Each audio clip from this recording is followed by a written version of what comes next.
Mesdames et messieurs, bonjour et bienvenue sur Mekouba Télévision, bienvenue dans cet espace, l'invité du jour. Et aujourd'hui, nous allons parler circulation routière dans la province de Lualaba, dans la ville de Kolwezi. Nous allons balayer le tout de la courtoisie routière en passant par les quelques tracasseries. Nous parlerons également de la situation, de quelques embouteillages que l'on remarque à gauche et à droite. Et pour en discuter, nous recevons sur ce plateau le commandant du groupe PCR Kolwezi, en la personne du colonel Michel Loubamba, qui est déjà avec nous. Colonel, bonjour et bienvenue. Bonjour, merci. Un plaisir de vous avoir sur ce plateau de Mekouba Télévision. Merci beaucoup. Et comme je le disais tout à l'heure, avec vous, nous parlerons de la courtoisie routière qui a été lancée depuis quelques semaines par l'autorité provinciale. Nous parlerons également de cette situation qui entoure la circulation routière dans la ville de Kolwezi. Tout d'abord, colonel, comment évolue la courtoisie routière à ce jour? Merci bien. Jusque-là, la courtoisie routière évolue très bien. Il y a vraiment, elle est respectée comme telle. Il y a vraiment des avancées significatives. Donc ça évolue correctement. Et d'ailleurs, nous tendons à la fin parce que la courtoisie va jusqu'au 31 décembre. Mais sur l'ensemble, c'est vraiment positif. Au début de cette courtoisie, colonel, vous aviez dit dans les médias, notamment au cours d'une parade aussi, vous avez dit aux conducteurs que la courtoisie routière n'était pas égale au libertinage et donc que les conducteurs devraient garder le respect du code de la route. Est-ce que cela a été fait pendant cette période? De toutes les façons, il y a quand même des petits dérapages de la part des usagers de la route. Cet incivisme a été aussi éradiqué. Nous avons fait un effort pour qu'ils reviennent sur la voie normale. De toute façon, d'une manière générale, la courtoisie elle a été bien respectée. Et elle continue à être respectée parce que nous ne sommes pas encore à la fin. Et une fois aussi, vous avez parlé de cette situation des conducteurs qui créaient une troisième ligne du côté, vous avez donné le cas de Morse, de l'arrêt Morse du côté du quartier Jolicite. Vous avez demandé aux conducteurs aussi d'arrêter de créer cette situation-là. Quelle est l'évolution à ce jour? Jusque-là, si vous êtes sur l'avenue Jacques Massengo, vous allez trouver que les conducteurs respectent actuellement, observent cette instruction de ne pas créer 2-3 bandes. Et d'ailleurs, il y a un nombre suffisant des éléments de la police de circulation routière sur cette voie-là. Donc de ce côté-là, c'est respecté. Mais il y a une petite observation qui a été faite qui va de Mariapolis vers les tunnels pour déboucher au niveau de rond-point La Poste. C'est parce qu'il y a des conducteurs qui ne savent pas respecter leurs bandes. Et tout le monde est dans la précipitation. Tout le monde veut être devant l'autre. C'est ça, ce qui crée certains embouteillages sur cette voie. Mais de toutes les façons, les instructions sont respectées. Et aussi, durant ce temps de courtoisie, vous l'aviez également mentionné lors de la toute première parade, lorsque vous étiez en train de rappeler les éléments à l'ordre, vous aviez dit qu'à la période de courtoisie, les éléments devaient mettre à l'aise les usagers de la route. Mais par contre, on continue quand même à dénoncer quelques tracasseries à gauche et à droite. Quelles sont les mesures que vous, en tant que responsable, vous avez mis en place pour mettre fin aux tracasseries? Vous allez constater que nous ne croisons pas les balles, nous sommes toujours sur le terrain. C'est chaque jour, si vous observez, vous êtes sur la voie publique, vous allez nous retrouver nous sommes omnipotents. Vous allez nous retrouver dans tous les coins. Soit, si nous ne sommes pas au niveau des Morses, vous allez nous retrouver au niveau de la Poste. Si nous ne sommes pas là, vous allez nous retrouver au niveau du 30 juin, donc, ou soit au niveau de Mwanguej, donc, ou soit au niveau de Kanina vers Saint-Karaba. Nous faisons un effort d'être omnipotents pour empêcher à ce que les éléments soient, pour éviter les dérapages en charge des éléments. Mais de toutes les façons, comme je disais là, jadis que nous avons donné des lignes de conduite aux agents PCR et ils sont en train de respecter cela. Mais quand bien même de petits dérapages, et ceux-là, ils sont sanctionnés. Ils sont sérieusement sanctionnés. Une question que se pose toujours la population, c'est que lorsque nous sommes victimes des tracasseries, où est-ce que nous devons dénoncer? Parce que parfois les conducteurs, ils ont peur de dénoncer pour dire, voilà, si j'ai dénoncé, peut-être que ça ne va pas aboutir. Mais si un conducteur est aujourd'hui victime de tracasserie, qu'est-ce qu'il doit faire? Bon, d'ailleurs, je voulais d'abord savoir, quand est-ce qu'on peut parler d'une tracasserie? La tracasserie, c'est quoi? Un chauffeur civique qui est sur la voie publique ne sait pas respecter le code de la route. Et c'est le même chauffeur qui va faire crier de l'autre côté, non, voilà, nous sommes victimes de tracasseries par les agents de la police de circulation routière. Alors que lui-même, c'était un usager de la route incivique. Il ne sait pas respecter le code de la route. Donc, c'est là qui réclament, soi-disant, qu'il y a tracasserie.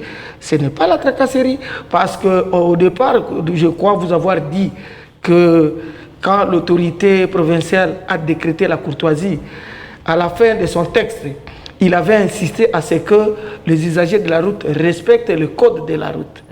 Et quand bien même, quand l'autorité a dit ça, je crois que tout le monde a été instruit, tout le monde a suivi les instructions de l'autorité. Ils doivent être dans l'obligation de respecter ces instructions. Alors, lorsque vous ne respectez pas, lorsque vous allez en dehors des principes ou en dehors, dans le non-respect du code de la route, mais quand bien même que cela se tienne, vous devez être réprimé. Parce que sinon, il y a des cas légers que nous apprécions, mais lorsque un usager de la route reste récalcitrant et récidiviste, alors là nous réprimons. Et je crois que c'est la loi qui nous autorise à réprimer les contrevenants. Et un autre côté, lorsqu'on parle de la circulation routière, il n'y a pas seulement que les véhicules, il y a aussi les motards qui, on a l'impression qu'ils s'ajoutent de nombre de jour en jour. Les motards notamment se plaignent tous les jours dans les médias, on va voir à des radios, à des télévisions, qu'ils sont victimes de tracasseries. Voilà, nous les motards, les PCR nous tracassent toujours, nous les motards, nous n'avons aucun droit sur la route. Mais comment ça devrait se passer en réalité? Vous, monsieur, vous êtes de la presse, vous êtes journaliste. Nous utilisons un document de base, un arrêté signé par l'autorité urbaine, interdisant la circulation des motards sur certaines voies. Et ces motards, lorsqu'ils empruntent ces voies-là, je crois que nous devons le réprimer. Mais jusque-là, l'arrêté demeure. Je ne sais pas si vous êtes de la presse, est-ce que vous pouvez vérifier si cet arrêté a été abrogé? Pas encore abrogé. Alors, comme l'arrêté n'a pas été abrogé, et nous devons appliquer la loi. Et c'est comme ça que nous devons travailler. Donc, le problème se pose au niveau du civisme sur la voie routière. Les usagers de la route, le conducteur, doivent apprendre certaines notions. Nous faisons un effort. Lorsque nous venons, lorsque vous nous invitez, nous faisons la sensibilisation. Mais est-ce que ces usagers de la route ont réellement le temps d'apprendre ou d'écouter ce que nous disons? Parce que tous les jours, ils sont sur la voie publique. Mais alors, nous passons parfois sur les médias, sur les radios pour transmettre les messages. Mais ces conducteurs, ils sont dans des véhicules en train d'écouter la musique. Donc, ils n'ont pas le temps de suivre les instructions, de suivre les enseignements, de suivre l'éducation sur la bonne conduite sur la voie routière. Donc, c'est un dilemme, ça, ce sont des difficultés. Mais nous n'allons pas croiser les bras parce que nous sommes obligés de continuer à sensibiliser. L'arrêté de l'autorité est là. L'arrêté urbain interdisant la circulation de motards sur certaines voies, elle demeure, elle est là, elle est applicable. Mais ces usagers de la route, nos amis motards, mais ils ont des corporations. Mais leurs corporations, qu'est-ce qu'ils font? Ils sont obligés de relayer les messages à chaque instant pour dire non, voilà, l'arrêté demeure, reste en application. Vous ne devez pas utiliser les voies interdites. Utilisez les voies qui sont autorisées, parce que l'arrêté a fixé les axes d'utilisation et de circulation. Donc, il y a une part de responsabilité sur les corporations de nos amis motocyclistes. Ils doivent continuer à sensibiliser. Nous le faisons et nous réprimons. Mais entre-temps, eux aussi doivent continuer à sensibiliser. Je crois que vous êtes de la presse, vous devez leur faciliter la tâche aussi. Voilà un peu sur cette histoire de motards sur la voie publique. Donc l'arrêté est là. L'autorité a signé l'arrêté et jusque-là, l'arrêté n'est pas abrogé. Et nous devons l'appliquer jusqu'à ce que l'autorité va nous interdire, va abroger. Et c'est comme ça que nous allons nous conformer à la loi. Alors, colonel Michel Lubamba, je le rappelle, vous êtes commandant de la police de circulation routière ici dans la ville de Kolwezi. Vous avez évoqué tout à l'heure cette situation des embouteillages. Il y a beaucoup d'embouteillages, notamment à l'entrée de la ville, mais également lorsque vous quittez de Marapolis vers le tunnel. Vous aviez évoqué tout à l'heure les raisons, disant que c'était les conducteurs qui voudraient créer une troisième ligne. Mais face à cette situation d'embouteillage, parce qu'aujourd'hui, les gens mettent 30 minutes, 45 minutes pour aller de Malou vers la ville, que fait la PCR à ce jour pour éradiquer les embouteillages dans la ville de Kolwezi? D'abord, nous devons faire une petite autopsie pour comprendre pourquoi il y a les embouteillages. Vous savez, l'autorité provinciale est en train d'investir et de mettre en œuvre à ce que la chaussée ou le voie de la ville de Kolwezi soit impeccable et accessible. Il s'est fait à des moments aussi précis que, par exemple, les heures de pointe où les élèves sortent de l'école, il y a des engouements de véhicules parce qu'ils doivent aller chercher les enfants à l'école, ils doivent aller se reposer, prendre leur repas de 12 heures, mais il y a des voies qui sont en train d'être réaménagées. Alors, c'est ce qui fait que tout le monde parfois se retrouve sur la même voie et tout le monde est pressé de passer. Mais nous avons pris des précautions. Il y a des précautions qui sont prises parce que vous allez retrouver sur les tronçons Mariapolis vers la Poste et sur l'avenue Madouda, il y a des agents, des agents qualifiés qui sont sur la voie pour réglementer la sécurité. C'est-à-dire remettre chacun sur sa bande. Et ce n'est pas seulement cette voie. Même au niveau de Morse, même au niveau des 5 ans en ville là-bas, sur la 6e avenue. Nous les faisons au niveau de Kasavubu, devant l'école Mwanga. Nous les faisons et au niveau de le croisement de la 3e avenue avec l'avenue Lusanga. Et là aussi, il y a un incivisme total de certains conducteurs. Et chacun veut passer, alors qu'ils oublient qu'ils sont dans un croisement. Et le croisement, il y a certains principes. Donc vous laissez d'abord, il faut qu'il y ait certaines notions de courtoisie dans ce sens-là. Quand quelqu'un est sur la voie, il y a les principales et les secondaires. Il y a ceux qui sont dans les secondaires, ils veulent passer sur les principales ou ne pas permettre ceux qui sont sur les principales de passer. Donc vous comprenez que nous devons continuer à enseigner nos usagers de la route. Et d'ailleurs, depuis un certain temps, vous allez constater que la ville, il y a une croissance qui est en progression de la présence de véhicules dans la ville. Alors, ces conducteurs-là, je ne dirais pas d'où ils sont venus, mais parce que dans le temps, nous, les conducteurs de Kolwezi sont bien éduqués. Alors, nous devons quand même, ceux qui sont sur la voie, nous devons quand même les éduquer aussi. Donc, nous sommes dans l'obligation de continuer à éduquer les usagers de la route. Et justement, tout à l'heure, vous avez parlé d'un certain incivisme des conducteurs lorsqu'ils sont sur la voie. Également, vous avez donné certaines réalisations des agents qualifiés pour mettre fin aux embouteillages, en fait, pour lutter et diminuer ces embouteillages. Mais quelle est la part de responsabilité des conducteurs? Parce qu'aujourd'hui, ils ont aussi une part de responsabilité dans cet embouteillage. Alors, c'est quoi, si vous dites qu'ils sont aussi responsables, qu'est-ce que vous reprochez aux conducteurs, par exemple? Mais tout à l'heure, là, je disais que quand ils sont sur la chaussée, ils ne respectent pas leur bande. Et quand ils obstruent les bandes d'autrui, vous imaginez que ça bloque parfois la voie. Alors, ils doivent observer le respect de leur bande. Et en plus, la précipitation. Vous allez aussi constater que c'est tout conducteur qui veut dépasser l'autre. Même si vous êtes derrière et que vous êtes sur votre bande, vous voulez emprunter la bande d'autrui pour dépasser celui qui est devant vous. Alors que si tout le monde est sur la même ligne, vous pouvez suivre la ligne. Lorsque vous suivez la ligne, et ça progresse jusqu'à aller déboucher et s'en sortir peut-être de cette difficulté-là. Donc le conducteur, ce n'est que le respect du code de la route, parce que le code de la route, lorsque vous faites un mauvais dépassement, c'est punissable. C'est une contrefaçon sur le plan routier. Alors, les conducteurs, ils ont leur part de responsabilité. Ils doivent respecter le code de la route. C'est tous les jours que je demande à ce que les usagers de la route respectent le code. Si vous respectez le code de la route, nous aurons moins de cas des accidents. Même la nuit, là où les agents de circulation routière, là où vous passez, oui, qu'il n'y a pas des agents de circulation, des agents qualifiés. Mais vous roulez à de vives allures, vous avez des conséquences.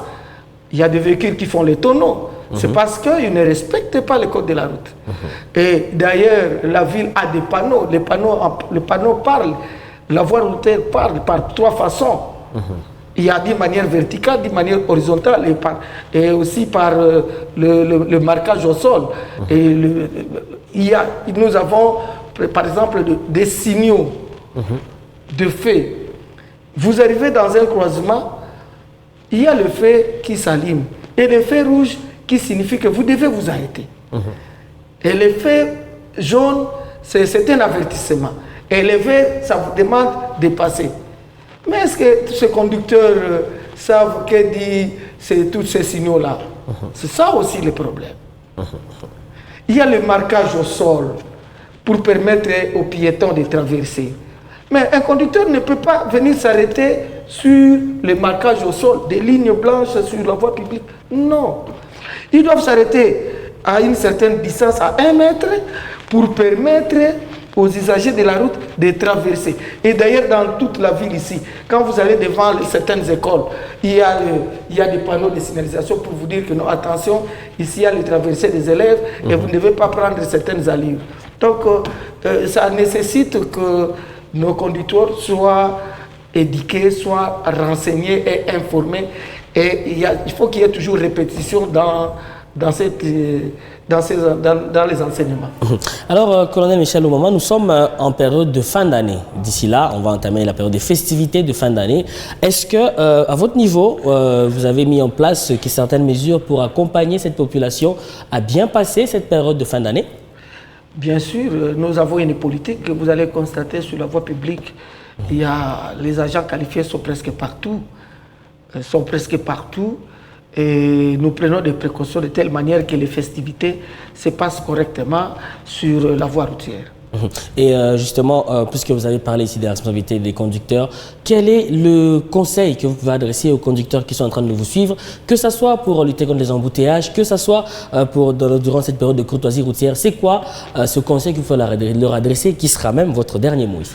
Je crois qu'il n'y a pas 2, 3, 4 remèdes. Le seul remède est de respecter le code de la route. Parce que dans le code de la route, tout est repris. Tout ce qu'il y a comme norme du respect sur la voie publique est reprise sur le code de la route.